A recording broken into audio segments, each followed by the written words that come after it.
Oh, besarnya. R&D, R&D. Try and error.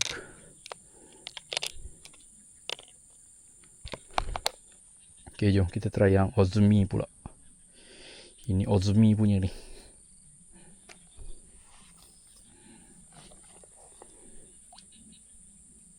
Ozmi elok jalan. SP kot kecil sangat, tak sesuai dengan mata kain. Okay, kita try guna Ozmi. Jangan sangkut sudah.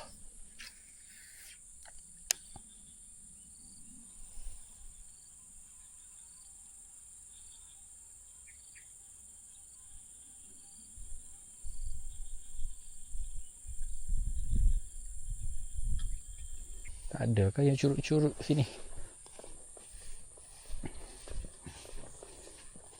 Target betul-betul ni. Okey, ngam. Oh, besarnya. Ini bukan curut ni. Ui, ini bukan curut ni.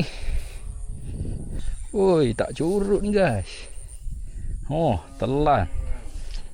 Dua-dua mata kain. Ozmi, paddle pop.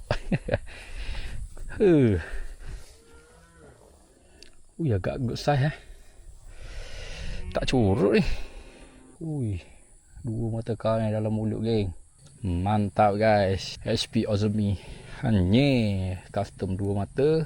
Telan habis. Size agak cantik lah. Good size juga lah. Kalau kau nak cari SP Ozmi ni, kau tekan di beg kuning aku. Kau buat macam aku. Pencari geng. Padu.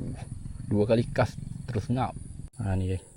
Aku buat macam ni Ni mata kain aku main letak je tu. Kira kali ikutkan kena pakai mata kain yang besar sikit lah. Ni aku buat je sementara untuk tester saja. Tapi ngap terus mencangkuk geng.